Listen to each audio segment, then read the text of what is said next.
everyone. Welcome back to Rides and Drives Team Radio. I'm Harvey. I'm here with my daughter Kaz, and we're here to talk about the big drop that happened yesterday from IndyCar. They revealed renderings of the IR-28, the new IndyCar we will start seeing on the track this weekend in testing, then all next year in full testing, and finally in competition in 2028. So, Kaz, let's talk about the IR-28. What are your initial impressions? Yeah. Okay. So, first of all, we don't just have renderings. We also have a lot of information from IndyCar, and we're going to go through all of it. And the first thing I want to acknowledge is that we essentially have IndyCar's marketing of the car. We don't have the car, we haven't seen the car. Everything I'm saying is based off of information that they have given us, that they want us to know about it. So I'm sure that there are going to be a lot of spaces for us to be critical in the future, and we will get there. And I don't want anybody to think listening to this video that we're all like, yep, 100% ready to go. There will be plenty of time for us to critique in the future. But the Yes, this first is thought a I had when I looked at that car was, and I'm sorry, you're gonna have to get that beep button ready. This car looks cool, man. This car looks great. It looks like an Indy car. It's not dramatically changed. The identity of an Indy car is still there. I look at it and I don't think I'm looking at a Formula One vehicle, even though the wings do bear some similarities, and we can talk about that as we get into the chassis. It doesn't read Formula One to me, though. It absolutely reads like an Indy car, but it also looks sleek. And, I mean, part of why we like this is because there's something fun about watching people ride rocket ships around a little track. And it's cool that it looks futuristic and like a rocket ship. I really like the look.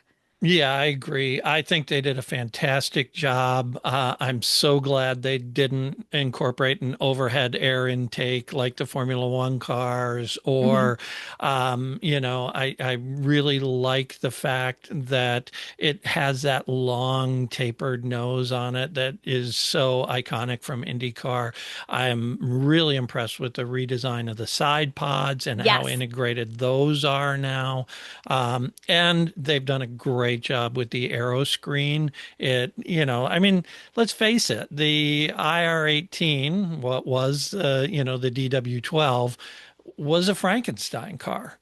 It Yep. was built over time with extra parts bolted onto it. And it began life as not a beautiful car, Yeah, and and didn't get better. we also can't forget that when the DW12 was released, it was never meant to be the chassis for more than a decade.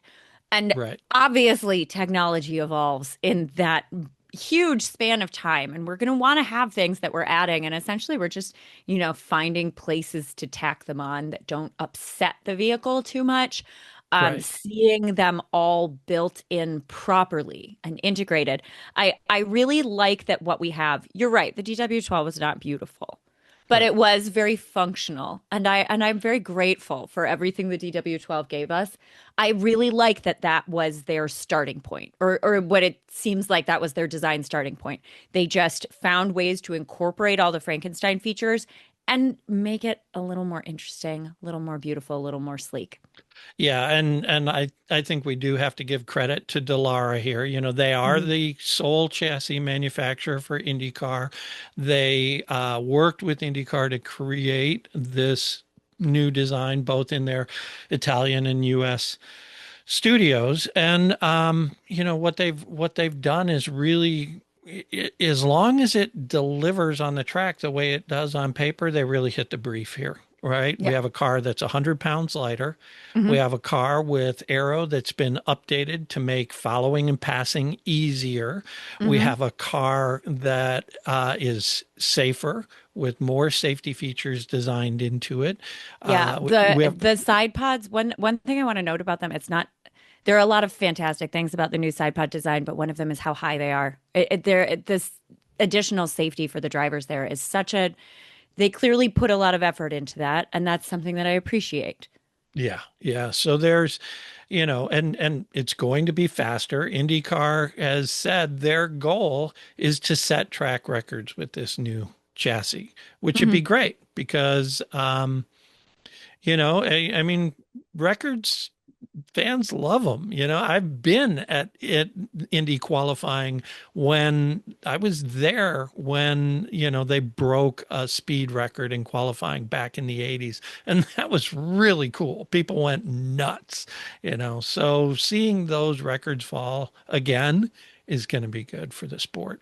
Yeah, I watched David Land's reaction video to this car, and he raised a great question, which is like, we could have broken this record before. Why now? Where are we going with this? And I think that's a great question. But I also, when I put my head into it, the answer to me is all in the marketing, right? We're Oh, we're yeah. picking up all of these new fans, and they are marketing it as the fastest racing on earth.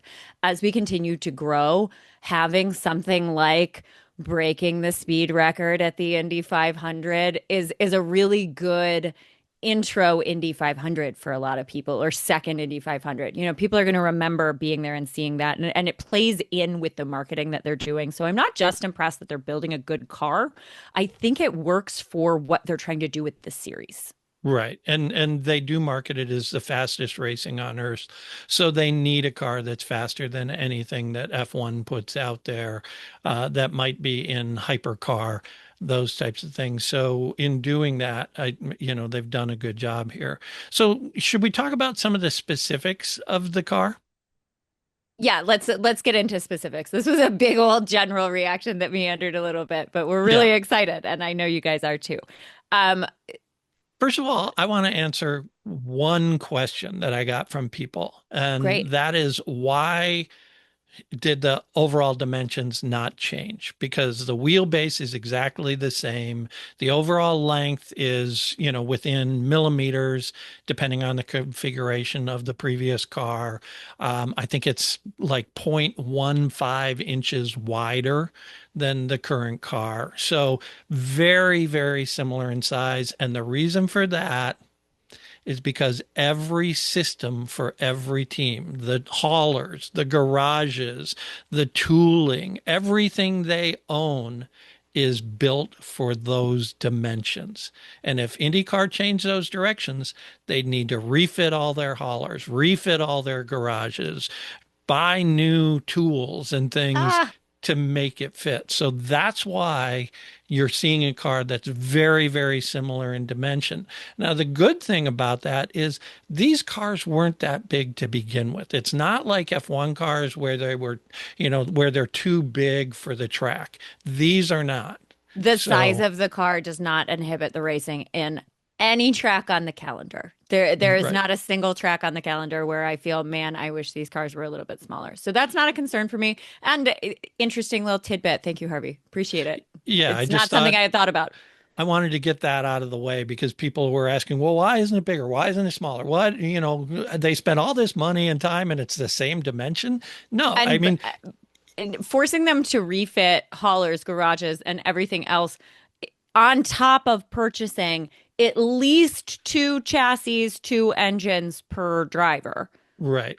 Yeah, that's a big ask. Yeah. So IndyCar threw teams a bone there. Good job. Yeah. I think that's good. Now, I think we start, with the basic, tub of the car. Let's talk Mhm. about that and how it is, built from scratch. This is a whole new design for this. And one of the things you pointed out is its adaptability, right?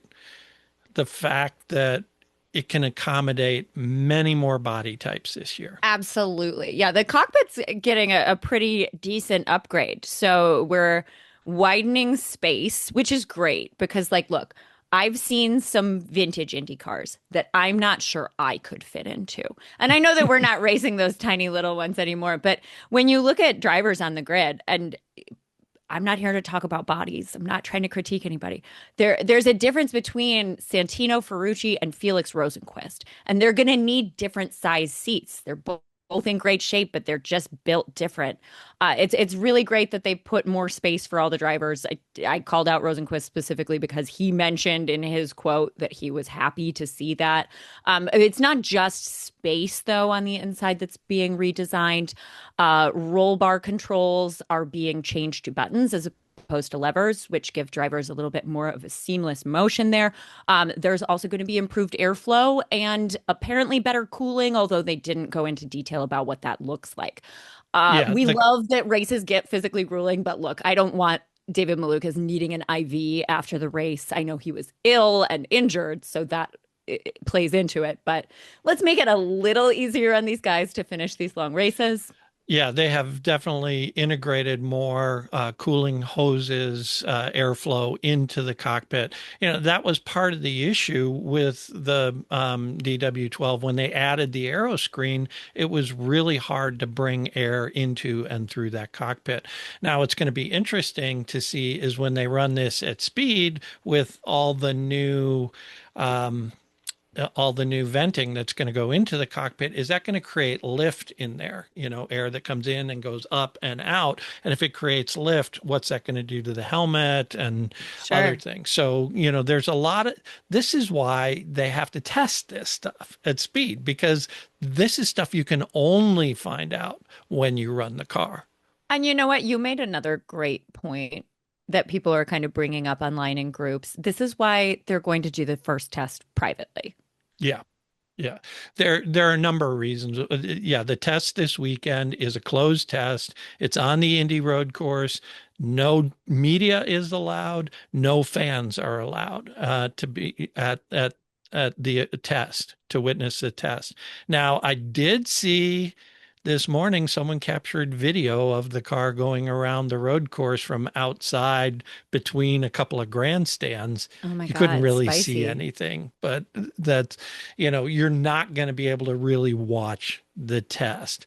So, a couple of reasons for that. The first one is auto manufacturers are incredibly conservative. And we know IndyCar is incredibly conservative because this car has been delayed few What times, right? what feels like but you pushing the boulder up the hill, you know, this Yeah. has been a So long wait. the last thing they want is to have the car on the track for its maiden lap and it to conk out halfway around. And now Hmm. there's video of that all over social media, everything. Now, frankly, I am surprised that they aren't conducting this first shakedown at some place like the GM Proving Grounds in Michigan, where they could truck those cars in anonymously. They could put them in the center of the facility where they don't have anybody around. They could run them there, just kind of work through and shake down some things, and then do an open test. Hey Harvey, Hmm. what do you think the chances are they've already done that? It's Yeah, possible. they may have done that in secret, but I we don't would. know that. I would have done a secret Oh, test before a sure. public secret test before a public test because yeah, Yeah, there's so much anticipation around this car. You want to get it right. I haven't had this confirmed yet, but I heard that Palou and Rossi are the two main test drivers for this weekend. That's a good two. So, yeah, so Two we'll drivers see. for different engine manufacturers known for their feedback who have a lot of experience within the series. Rossi has always been really focused on driver safety and advocated for that, so he'll really be able to evaluate that. Um, Yeah, Alex is plus known for as a catching on to new stuff quickly. This is a great two. I do hope they get Hinchcliffe in the car before next season so that that can oh color yeah. his commentary as they continue to talk about it. I'm Um, sure he'll be but in soon. He did a really nice promotional video for the new chassis for IndyCar. So if he you did, haven't yeah. seen that online, people should seek that out. I'll maybe I'll link to it in the comments here. But I think this again leads to some of the other features of the car. I think having Rossi is smart because he's a critic of the hybrid system, the current hybrid Hmm. system. And we have a whole new hybrid system going in here. First of all, this hybrid system is lighter. It's like 25 or 20 to 25. I've 5, seen two different figures right? from IndyCar themselves. One says 20, one Which says which 25. is Either way, still impressive, a lot of weight. considering they're adding a battery now. The Hmm. previous system used a capacitor based recharging system. This uses an actual battery system. So, and this battery has 14 times more energy storage than the current capacitor. Now, what that's going to do is allow for a lot more deployment strategies, which is really going to open up the racing in a way. And we talked about this in our What We'd Love to See show. Hmm. And I think they're giving us what we talked about. Yeah, they're You giving us know, something close, an opportunity to have a lot more control over how you deploy, so yeah, that you don't see the same hybrid deployment strategy for every single car at Indy 500 qualifying. One of the great things about that one of, the hybrid is heavily debated. Not everybody loves it. That's totally fine, but right. it does add some excitement specifically to the Indy 500 in qualifying in terms of deployment strategy. And this year, only one driver chose to do something different, and that was fun. And giving them more opportunities to do something different is great. Right, right. And again, let's lay this to rest. People are like, oh, why do we have to have the hybrid? Really like, look, as long as Chevy and Honda are selling and pushing hybrids, their race engines are going to be hybrids because this is a marketing activity for them. It's a Yeah. marketing and product development activity. So they want the products that they want to see on the street featured here. The Um, people who work at Honda, Chevy Motorsport live and breathe the sport and love it. Chevrolet as a corporation is in this to sell right. hybrid engines. They're in it to sell So hybrid so just engines. get over it. It's So, always going to be there. and They pay for the sport. Be happy about that. And the other thing about this is this is not the F1 hybrid. Again, we talked about this when we saw, the initial specs start to come out. The power is going to be like 85-15 Hmm. gas to hybrid. This is not a 50-50 gas electric hybrid like you see in Formula One. So while it does add boost, it's not nearly doesn't nearly have the impact, so it won't have the negative impacts that we've seen from F1. I think IndyCar learned a big lesson from what happened to F1 this year. Yeah, I think they did. I think it was great that they waited a little bit. Although, who knows if they would have tried to go in that direction anyway. I speaking of F1 and comparisons, let's talk about those Yeah. wings.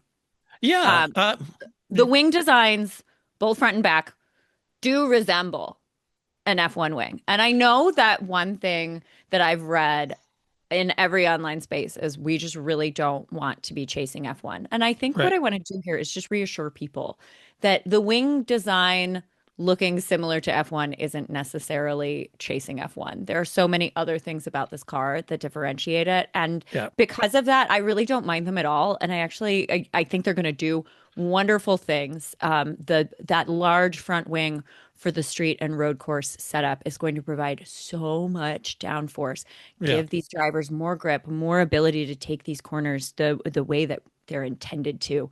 I'm really excited to see it, and I also think that they look cool. They look like a big sporty race car, and I'm excited to see them in action.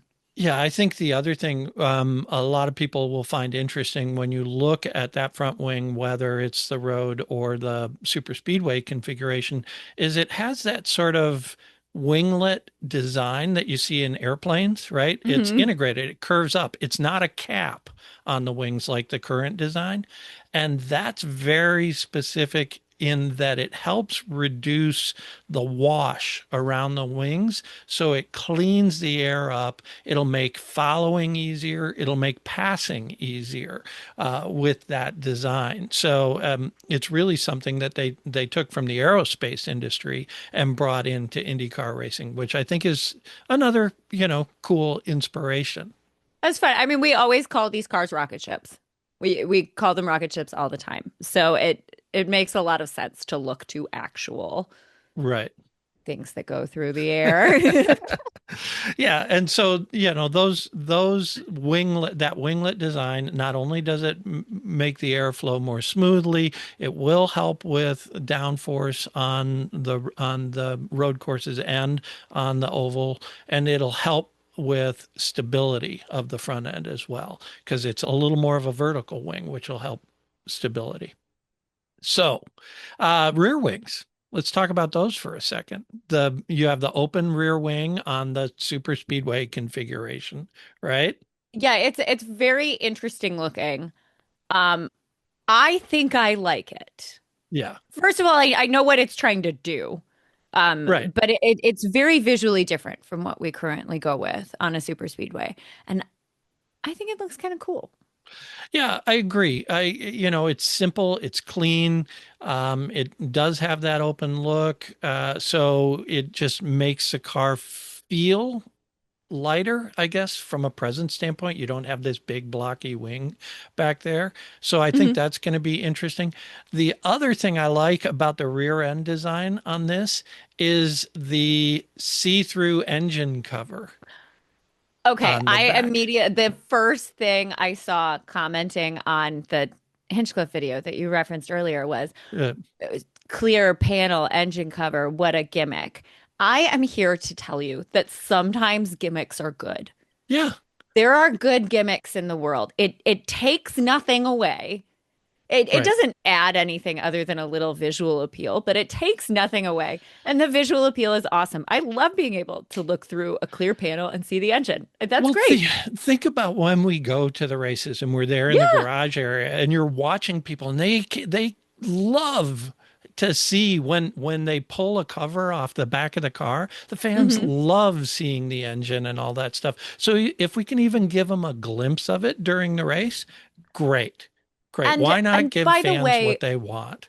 almost every track, you don't need special garage action to stand near where they're pulling cars from garages to the track. So Right. everybody does have an opportunity to see a car go by slowly and take a good look at it. Yeah. Absolutely, a clear panel there that helps people get a better look is a cool idea. Some gimmicks are good. I'm here for this one. I think this is a good gimmick. I'm really glad they put it there. It's cool. No, I agree with you. I think they did a super nice job with that. It'll be interesting to see how that works in real life. Obviously, again, we're only seeing these in renderings, so Hmm. comments are on that. Let's see, what else do we want to talk about? Oh, the huge change is the dampers. That's right. Yeah. We didn't talk about this, but dampers are now mandated from a single supplier. Teams will not in the future be able to put their own damper programs in place. So You we know are who? now Hang on. one more step closer to a full spec series. Just a fun tidbit. Do you know who owns Access, the company supplying the dampers? No. Penske. Oh, The captain got his little fingers in the last customizable piece of the vehicle. gee, now it makes so much more Right? sense. As soon as I read that, I was like, oh, okay.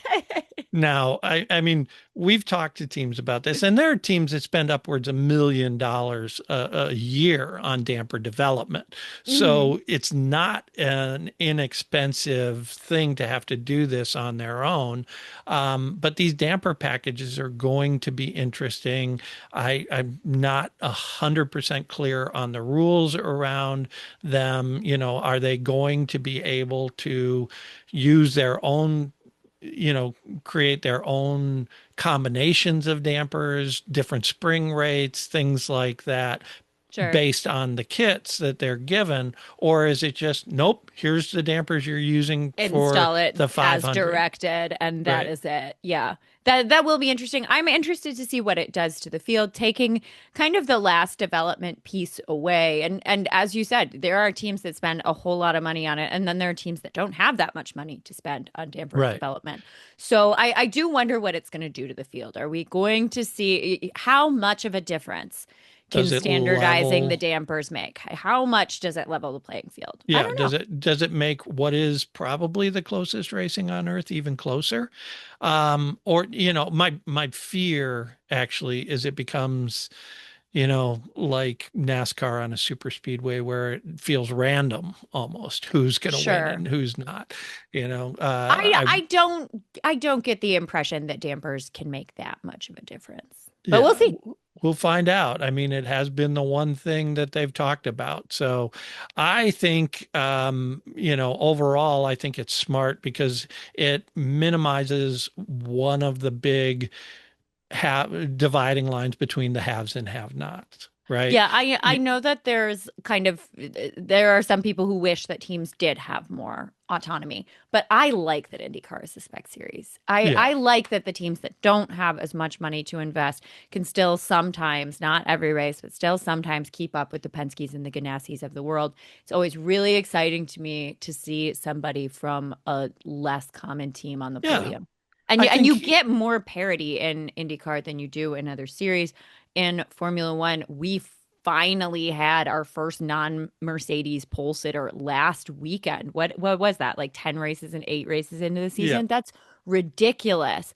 We've had so many different teams sit on the podium, take pole, win races, And then and you've had it's more fun that guys way. like Rinus VeeKay from Juncos Hollinger jump up and finish on the podium, or finish fourth at, Pop out of nowhere. yeah, Rookie Mick Schumacher at RLL making a top 10 performance at Nashville. yeah, You know, all of these unlikely scenarios that give you something to root for outside of your one favorite driver who is at the top is right. it that's really great. Yeah, I agree. It continues to make IndyCar the driver's series of I global think that open wheel too. racing. I think it makes it more attractive to drivers because Yeah, like okay, you go to F1 but you're a Cadillac driver. right. That's You're finishing you're last. not going to win a race. Right. You're never going to win a race. You're probably never going to podium in a Cadillac. Well, certainly not Not right for now. the first few years. Maybe But they can get all this right, let's going take in 3 or Cadillac 4 out of the years. equation and say Alpine. Like Right. you're not going to win a race in the Alpine unless something crazy happens. That's just not going to work. Um, Right. as a driver, if I'm looking for where to go, I would think I would rather take a seat at a team that's not typically a powerhouse in IndyCar than a seat at a team that's not typically a powerhouse in F1 because you do stand more of a chance to make a name for yourself at Well, yeah. JHR than you do at Alpine F1. Yeah. The big problem is global economics versus Well, yeah, domestic I get that economics. there's So, money involved as well. the lowest paid F1 driver is making more than Alex Palou. I know So, that. I get that there's money involved as well. I'm talking about a perfect world where we can let me all say, just vote based on how much we love racing let me and just winning. qualify my statement. I don't know that for a fact, but my assumption is the lowest paid F1 driver is probably making as much in salary as Alex is at this point. I didn't, you said it with so much confidence. I didn't question it. I think you're probably right. I'd have It'd to be look it up worth to know for looking sure. up. So, but we know that Max Verstappen makes 10 times what Alex makes. Well, sure. So, F1's a bigger business, but yeah, yeah, if you're exactly. a driver and you're looking for a place to go where you think you can win, Can and make a think good you can living make an while impact doing on it. the series and make a good living while doing it. IndyCar bringing us closer to a true spec series is a fun notion. Yeah, and again, that's one of the biggest complaints I see online is that, I loved it when it was a rung what you brung series, where a little guy in a privateer shop could create a car, bring it to the Indianapolis Motor Speedway, qualify for the 500 and run. Well, guess what? Those guys, certainly from the 50s on, rarely won races. It Yeah, was still always the teams that won. look, And that's such a romantic notion. right, But the economy that we live in, no passionate engineer with a small garage is building a car that's going to beat Penske in the Indy 500. well, and not It's only not going that, to happen. they're not going to build a car that's going to go safely around the track at No. 240 miles an hour. They can't. They can't design the safety systems. They don't have the structural, integrity to do all that. And all you're doing is setting up what Formula One is now, where you have, just these huge variations between the teams that have and the teams that don't. Yeah. And, And it seems basically, insurmountable yeah, from year to basically year. what you'd be doing is, because of the scale of the series and the markets that IndyCar operates in, is you'd be lopping half the teams off because they couldn't afford to compete if they had to design and build their own cars. Yeah. Yeah, probably. And we would So, have a much less competitive field. So yeah, I yeah. What? tangent, but yeah, No, absolutely correct. And I think it's worthwhile to talk about. it's a tangent, but it's relevant to this discussion today because what we're talking about is this new car that is going to, if it delivers as promised, will make racing closer. It will make more teams competitive. It will give more drivers more opportunities, and it will provide fans with a better product on every racetrack they visit. So that's the hope from this. And so far from what we've seen, it looks good. The other thing that I heard is there is a third engine manufacturer rumor out there now. I don't know who, but there I have heard rumored that there is a third manufacturer inquiring about providing engines for IndyCar. Interesting. Who is it? Speculate I wildly, don't Harvey. know. Who would be your guess? Speculate wildly, I would say you got to look at Ford. Yeah, I would guess Ford. They have huge heritage in IndyCar. Hmm. EcoBoost turbocharging is a big part of their marketing and product strategy. And I know um, Jim Farley, the CEO, pretty well. I've met him a few times at events and at the racetrack where he's been driving his car. He Racing loves fan, Jim Farley. racing. He loves racing. I can't imagine that he wouldn't want to add another, Indy 500 victories back into the corporate coffer. Now Ethos. they're spending a lot of money on F1 currently. So do they have the resources to do that? But that would be one. Um, if I had to pick another one, I would probably look. Um, yeah, Toyota is not going to get involved in IndyCar. They could pretty easily, their TRD or Gazoo Racing outfit now is pretty strong. But I don't see them getting back into IndyCar. If you look at the European manufacturers, obviously Mercedes was in IndyCar for a while. Would they entertain coming back? I don't think it fits their product strategy enough anymore now that they move No, more and more towards full electrification. BMW's the same thing. Um, maybe Audi makes some sense. Although, again, they're focusing on their F1 program. yeah, So to see who a third would be outside of those, it I don't know. I don't see the Koreans getting involved in IndyCar, even though they're more and more involved in racing. So let's just keep our ears to the ground. And if it turns out to be someone other than Ford, let's all be surprised. yeah. Let's see what we hear and see what happens. That's a really exciting piece to this mix. Is the Right. notion And of it an and it additional. makes sense given the timing that someone would have, a year and a half to prepare Hmm. for 2028. And know that everybody else is starting off on the back foot per se as well. Yeah, at No, the nobody same else has any experience with this exact thing that we're doing right now. right. All they'd have to do is provide that 2.4-liter turbocharged V6 that can integrate the hybrid system because the hybrid system is going to be, again, common across all platforms. They don't Mhm. have to build their own hybrid system. So it's not like they're doing a full powertrain development. They're just doing that. The transmissions are being supplied by one supplier. All that stuff comes. So it's not an insurmountable task for someone who has experience in racing to develop a power plant to add a third option, which would be great. That's what we want, more manufacturer interest. Yeah, yeah, that's where I like there being parity in the cars. Is a little bit of manufacturer drama is quite a bit of fun. Right. And the only place we're going to get that is in engines. I think that's a pretty good overview of what we know for now.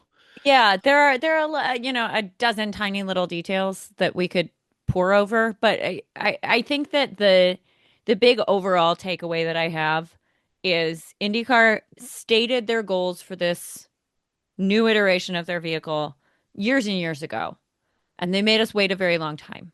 Yeah. But what I am looking at now, and again, it's coming from them. It's not a verified independent person looking at it and saying yes. But what they are presenting makes sense with the goals that they've presented us, and I think makes a really good product on the track. Yeah, I agree with you. I think every one of the drivers that IndyCar sent us quotes from, let's Again, look also, at the source. They came from right. IndyCar. They're not going to send bad quotes. Yeah, they're not going to send quotes from drivers who say, "Man, this thing is butt." No, but every one of them says it looks racy, it looks fast. I expect it to be fast.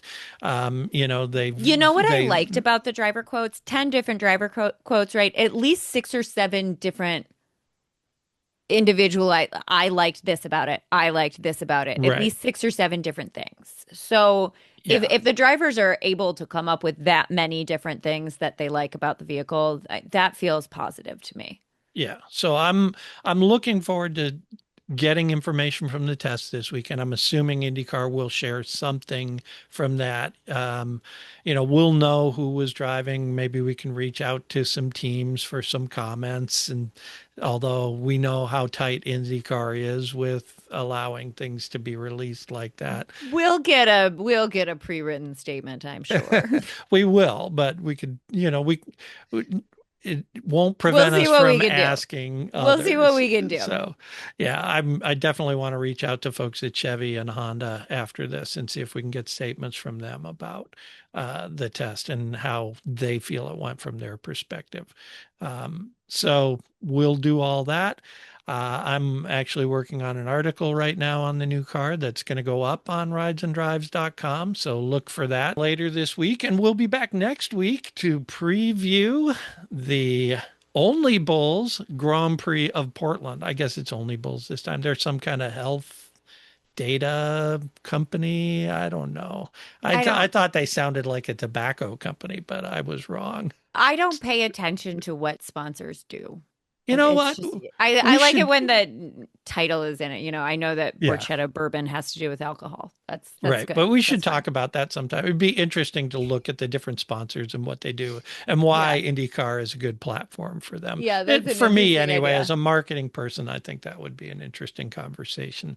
I don't know if fans would like it. Well, we'll see. We'll see where it goes. Yeah. Either So, way, we will be back next week yeah. to talk And about the while, racing in Portland, one of our favorite tracks. Portland's an absolute ton of fun. yeah. So And while a we really good won't way to come be off a break. while we won't be at Portland, our good friend Jeff Zerschmied will be, and he's going to be joining us from the track. He's a Portlander who loves that track, is providing us with a lot of great insights. So stay tuned for our conversations with Jeff about the Portland Grand Prix next week. Absolutely. And Jeff is a cool guy. So look forward to hearing from him. Yep. Everybody, thank you so much for having this discussion about the new vehicle with us. There's so much to talk about here. And I know we're going to be doing this regularly as we prep for the 2028 season. So if you guys have questions or thoughts about the new car, I just want to really encourage you to leave them in the comments, send them to us in a DM. We would really love to hear what you think about the car and if there's anything that you want to know about it, so that we can see if we can get those questions answered. Um, Otherwise, though, thank you so much for joining us. You can follow us on social medias. He is Harvey_drives, and I am Fast Car Kaz. Together, we are Rides and Drives Team Radio. And for all of us, he's Harvey, I am Kaz, and today we are out. All right. Drive safe, everybody.